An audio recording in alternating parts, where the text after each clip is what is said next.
Good morning, sports fans. And the reason I say that, it is September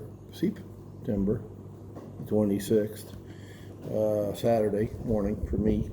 And allegedly, supposedly, the Georgia Bulldogs, go Georgia Bulldogs, are playing today.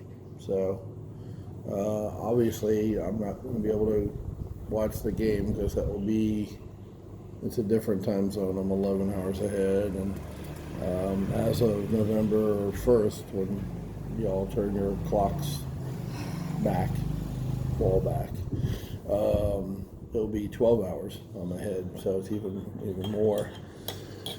So, the football games are on like 2 in the morning or something, the next day here. So I'm not going to wake up 2 in the morning to watch football. Sorry.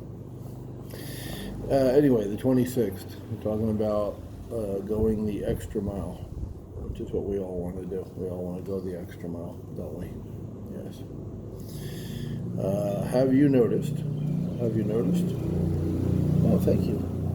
It's like 6:30, so there shouldn't be that much traffic as traffic goes by.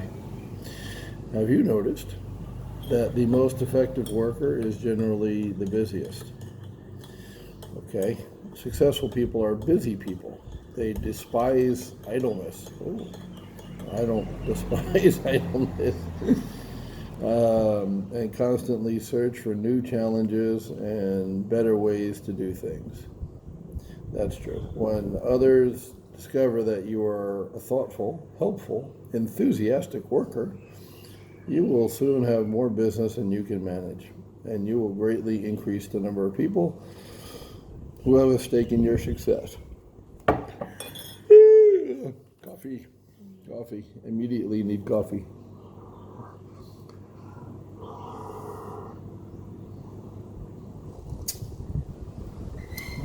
That's good coffee.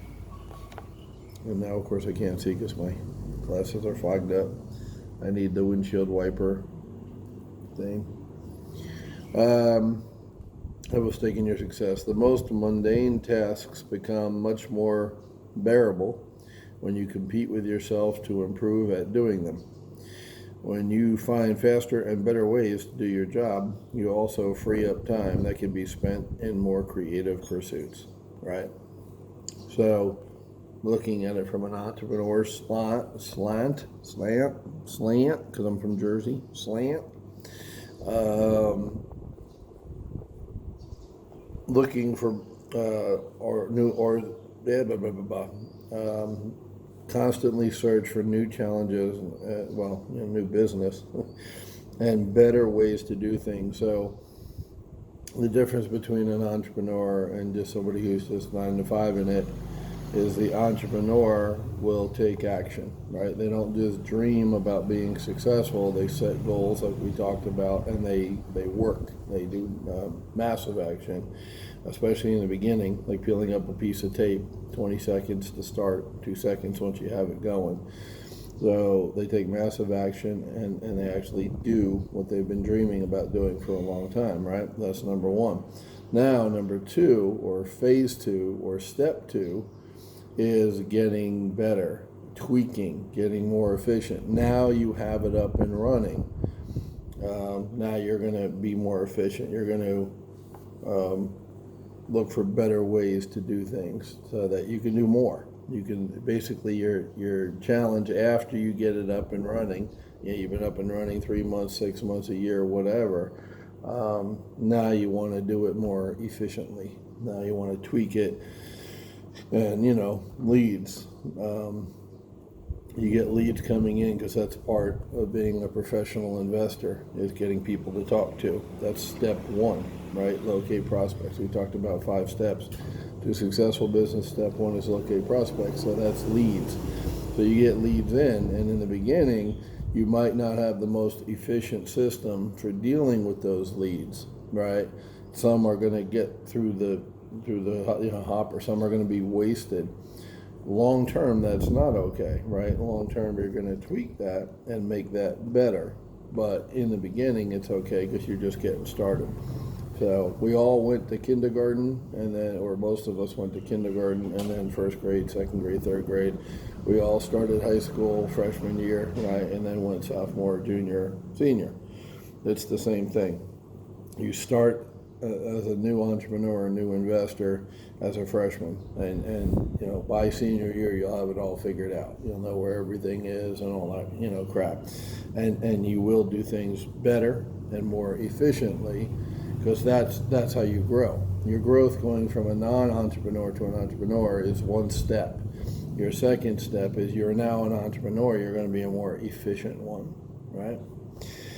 And then the most mundane tasks become when you compete with yourself to improve them. That's tweaking it, getting better, monetizing almost every lead that comes into your organization, your shop, and then faster, better ways to do it. Free up time spent in more creative pursuits. Well, yeah, the end game is you get to the ninja level where you build systems where you don't have to be there, right?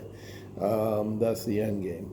But in the beginning, what that means, or in the middle, I should say, is once you start tweaking, you'll free up time to do more business, right? You're the stopping point in your business. You're the clogging point, right? Read Tim Ferriss's 4-Hour Work Week. Most entrepreneurs, most sole proprietors are the dam blocking the flow of business, because everything comes through them because they're a control freak, right? So, like I say, get it started, get that water built up so you have something to dam, and then when you get to the point where you're holding your business back, once you step outside and look at it or have somebody else look at it, if you can't see that yourself, you need to get yourself the hell out of the way. But once again, in the beginning, the recipe calls for you and lots of you and lots of work, right? To build up the business, to have the flow, to have the leads come in, and then talk to those leads and make them contracts. And then the contracts are your business. The contracts are your widgets. You're selling widgets, and a contract is your widget. You're selling a contract, which is a right to buy a house. So that's your widget. That's what you're manufacturing through your hard work. Once you get a ton of widgets that can come in, once you get to the point where you're getting 100 leads a month to talk to, it's hard to go out and talk to 100 people, like person to person. That's the point where you got to get out of your own way and get help and get acquisition managers and scale up and get admins to keep track of the paperwork and stuff like that. Because at some point, you will limit the business and the amount of business you can do. That's when you got to get the hell out of the way and make money, right? But one thing at a time, always. Cool. So that's it. The most effective work is general the business. I would say that's day one. And then after a period of time, 3 to 6 months, you're going to evaluate that and make it better. Better. Have a good one.